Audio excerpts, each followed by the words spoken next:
Hey, Shalom Akim, call halal Yahweh, Bahashim Yahushua, Bahashim Rakwadash, and of course, double honors go out to the apostles of Great Millstone who, through the Spirit, taught all of us as truth, and they rule well. All right, this is Namal, the DC camp.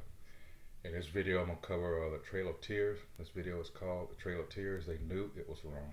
All right, and indeed, this applies.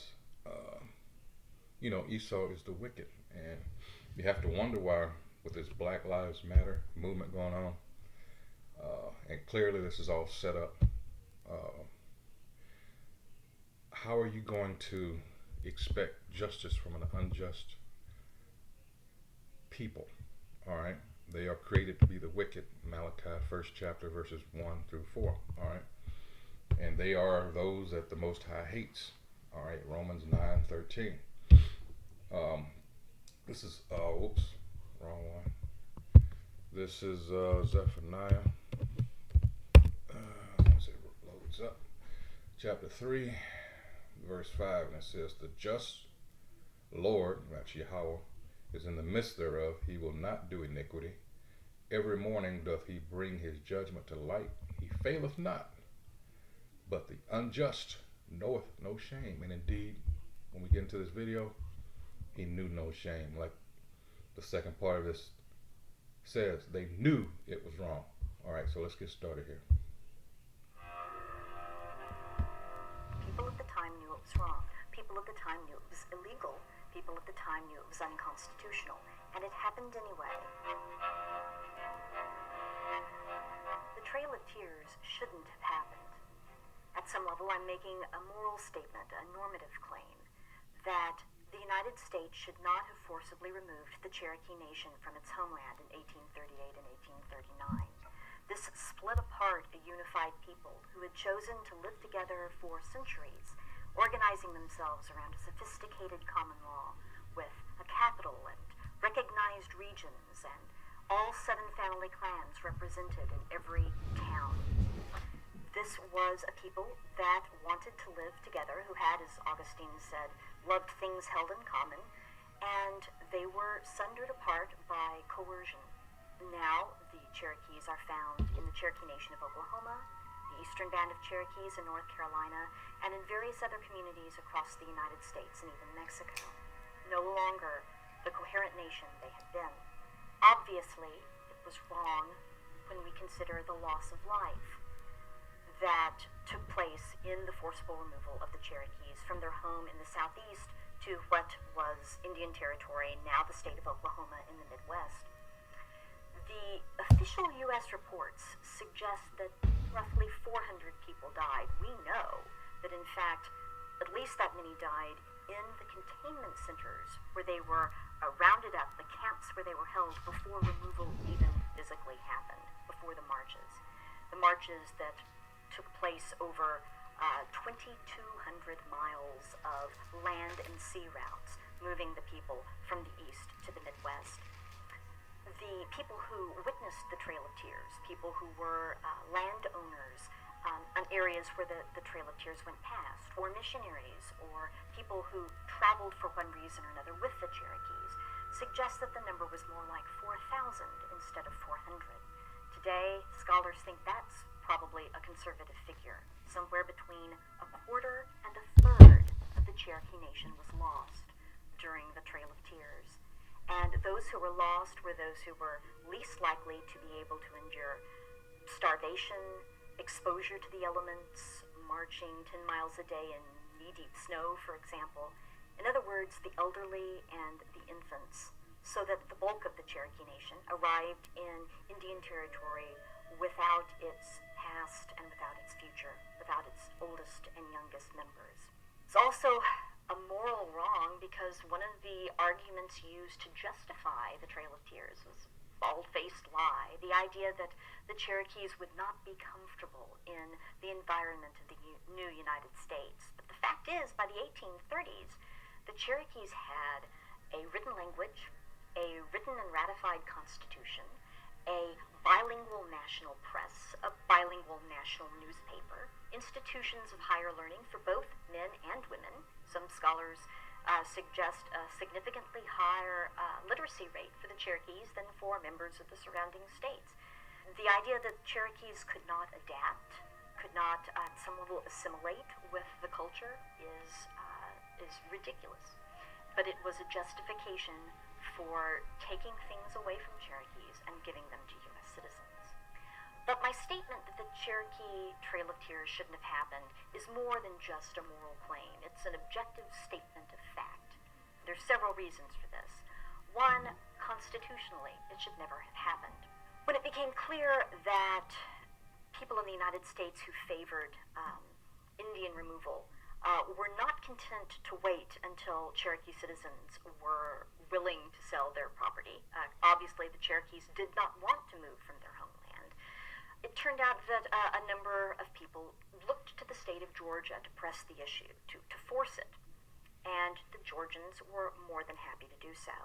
The Georgia state legislature tried essentially to write the Cherokee Nation out of existence, dissolve it, not recognize its borders or its laws or its constitution, to try to take its property and give it to Georgia citizens. One of the means they tried using in order to do this was to suggest that anyone who wasn't Cherokee, who lived among the Cherokees, had to get permission from the state of Georgia to do so. And there were a number of people who were not interested in doing this. Some of them were white missionaries who lived and worked with the Cherokees, were there by Cherokee invitation and consent. For example, Samuel Worcester worked with the Cherokee press, helped translate documents and such, hymns and scripture. And these people said, we don't have to get permission from anyone else but Cherokees in order to live among the Cherokees. The state of Georgia pressed the issue, arrested them, and sentenced them to hard labor, this particular group of missionaries, for acting outside of Georgia law. And so you have these missionaries imprisoned, and this was a chance for the Cherokees to challenge what Georgia was doing. And so they pressed forward with the case Worcester v. the State of Georgia, which they took to the Supreme Court of the United States in 1832. You know what? The Supreme Court agreed with the Cherokees. The Chief Justice of the Supreme Court, John Marshall, decided that in fact Georgia, now like pay the attention to this nation, had to and the recognize slick shit the that they sovereignty did. of the Cherokees, and that the relationship was not between the Cherokees and the states, but the Cherokees and the national government. The national government had agreed to recognize the Cherokee Nation. They agreed. And its borders and its laws. But That seemed like a good thing. But, in fact, then President Andrew Jackson, who had run for the presidency on a platform of Indian removal, refused to execute the decision.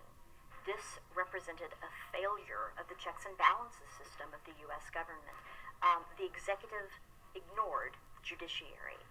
And so even though the Cherokees won the case of Worcester v. Georgia, they lost because Andrew Jackson refused to recognize the legitimacy of the decision. There's another way in which this shouldn't have happened legally, and that is the Treaty of New Echota in 1835, which was used to justify the physical act of removal of the Cherokee Nation, even though it was a completely invalid treaty and everybody knew it. What happened was a small group of Cherokees, we're talking maybe 30 maximum, Cherokee citizens, became convinced that the situation was coming to a head, and the choice was between Cherokee property and Cherokee lives. They believed that if the Cherokees remained in their homeland, which every Cherokee wanted to do, they would in fact be eradicated. That this was a point at which the only way to survive as a nation was to leave. And so they pursued a treaty with the United States, even though none of them held elected office. None of them were legitimate representatives. remember that saying about good In fact, intentions this and is what it leads one to. of the sad ironies. Two of them had been instrumental in shaping the new Cherokee Constitution that in fact made it a capital offense to do exactly what they were going to do, and that is misrepresent the will of the Cherokee people and make a decision to cede Cherokee national land. they did it anyway, even knowing that they were committing suicide by signing this treaty, because they believed it was the only way that the Cherokee Nation as a whole would survive. What happened is what you would expect. Immediately after the treaty was signed, ceding land in the east for land in the west in what would become Indian Territory, what would later become the state of Oklahoma, the justly elected leaders of the Cherokee Nation stood up and said, this doesn't represent the will of the Cherokee people. This is completely illegitimate. You can't ratify a treaty you know was only with a handful of private Cherokee citizens. The principal chief, John Ross, was doggedly determined to fight this at every level. He tried to speak to then-President Martin Van Buren without success. He tried to speak to the Senate Committee on Indian Affairs without success. He put together a petition with over 15,600 signatures of Cherokee citizens, and he took it to the Senate to show that the vast majority of the Cherokee Nation was in outcry the idea that they could be forcibly removed on the basis of something wicked. that was clearly illegitimate. On the day he was due to present the petition with all of these autographs, all of these signatures, in front of Congress, Congress in fact took a day off because two congressmen had a duel and one killed the other, and so they had a day of mourning in memory of that gentleman.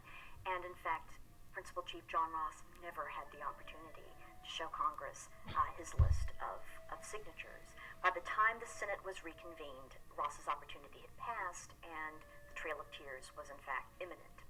There are lessons we should take from the fact that the Trail of Tears shouldn't have happened, that the U.S. moved forward first with actions that were unconstitutional, second with actions that were illegal, that really this had been a decision of first the Jackson administration and then later the Van Buren administration, and the embodiment of the will of a certain faction of the United States citizenry, particularly those who were set to benefit from this massive redistribution of Cherokee lands. And that's not just physical lands, but homes and businesses and farms and improvements, because the Cherokees were allowed essentially all that they could carry on their back and nothing more.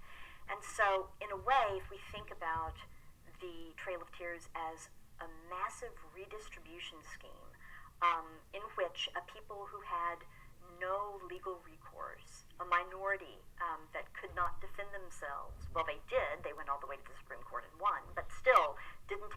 And that's just it. I'm going to stop it right there for time's sake. That's just it.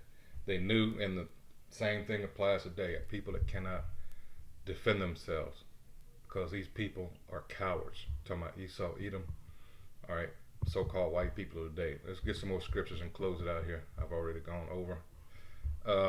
This is Proverbs. As soon as I get it here.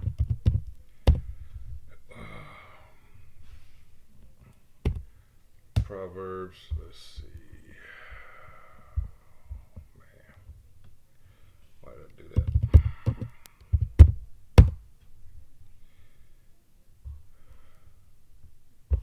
This is Proverbs, the last verse. It says, an unjust man is an abomination to the just, and he that is upright in the way is abomination to the wicked. All right, let's go to Ecclesiastes chapter 9.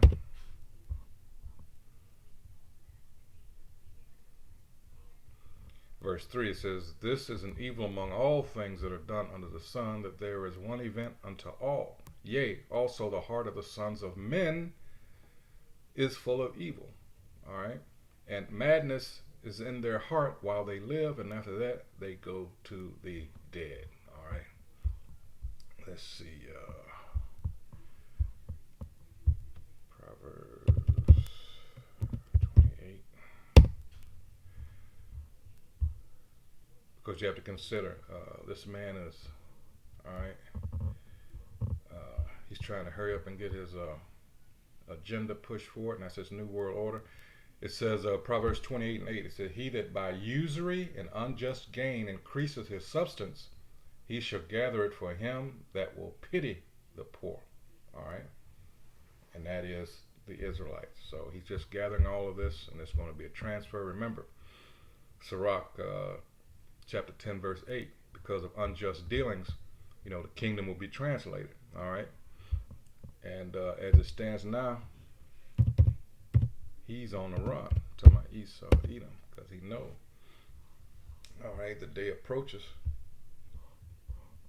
that he's going to be taken out of rulership. This is Job chapter 15 verse 21. It says, a dreadful sound is in his ears. In prosperity the destroyer shall come upon him. All right, he hears those footsteps. All right, this is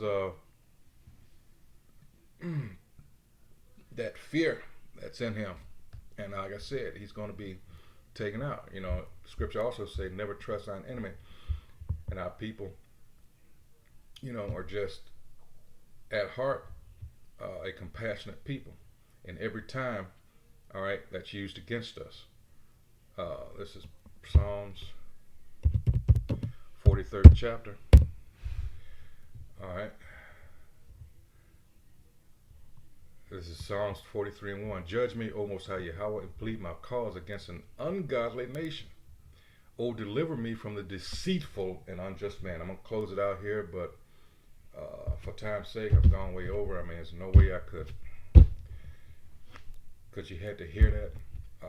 But I'll post a link in the description box. You can watch the remaining portion of that. So with that, call Halal Yahweh, Ba'Shem Yahweh Shai, Ba'Shem Rakakadash, and of course, double honors once again to the apostles of Great Millstone. Salutations to Akim out there on the highways and byways, pushing the truth, all honesty and sincerity. We're trying to wake up the hopefully elect. So with that, shalom.